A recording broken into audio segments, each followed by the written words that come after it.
Okay, let's dive in. Today, we're taking a deep dive into some really profound ancient texts, specifically from the Gospels, like Matthew 25.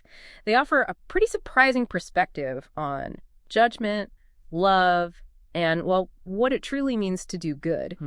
Our goal here is to understand the criteria these texts lay out for a final separation, and maybe uncover how even acts that seem good on the surface can be viewed differently. Yeah, it's quite a picture they paint. You get this grand judgment scene. Imagine the Son of Man arriving in, immense glory. Right, with all the angels. Exactly. Surrounded by angels, taking his seat on this glorious throne. It's very visual. And things happen fast, right? No waiting around. Immediately, all the nations are gathered, and he just separates them like a shepherd. Ah, the sheep and the goats image. That's the one. Sheep on the right, goats on the left. Right. It sets the stage for something very clear-cut, very definitive, no ambiguity. So let's talk about the sheep first, the ones on the right.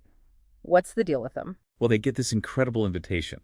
The Son says, inherit the kingdom prepared for you from the foundation of the world. Wow.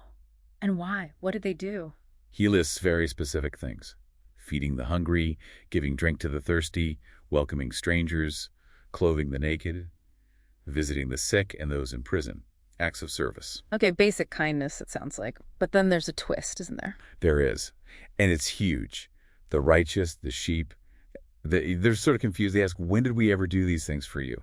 And the king's answer is, well, it changes everything. He says, truly I say to you, as you did it to one of the least of these, my brothers, you did it to me. You did it to me. So it wasn't just general charity. It was seen as service to him. Precisely. That's the core of it for the righteous. Okay, so what about the other group, the goats on the left? It's a stark contrast. They face condemnation. Depart from me, you cursed, into the eternal fire prepared for the devil and his angels. Harsh.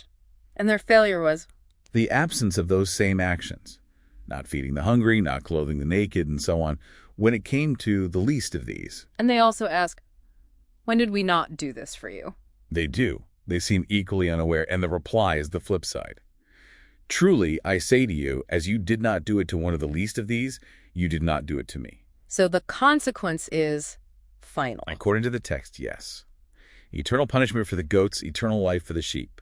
It's a profound divergence. This really hinges on identifying the least of these my brothers, then. Who are they exactly? Are they just any poor or suffering person?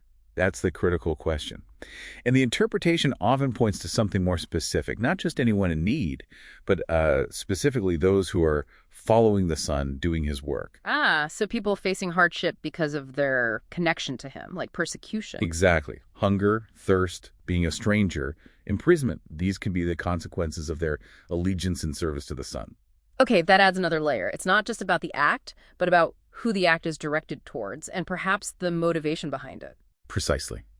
It brings up the idea that for love and good deeds to, let's say, count in this ultimate sense, they need to originate from the Son, be aligned with his will. So even things that look really good outwardly, like prophecy, healings, maybe even martyrdom, might be considered meaningless or even unlawful, as some interpretations suggest, if they're not done genuinely for him or in obedience to him. That's a radical thought. It challenges the whole good deeds are good deeds idea. It does.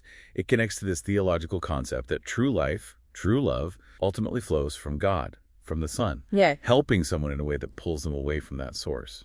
Could actually be seen as harmful in this view. That's the implication. Because true life, eternal life, is found only through him. So the most effective help, the help that truly ends suffering in the deepest sense, leads people to the Son. It's about joining his work, his battle against sin and suffering. Actions are judged by their source and their ultimate aim within that framework. So wrapping this up, what's the takeaway for you listening?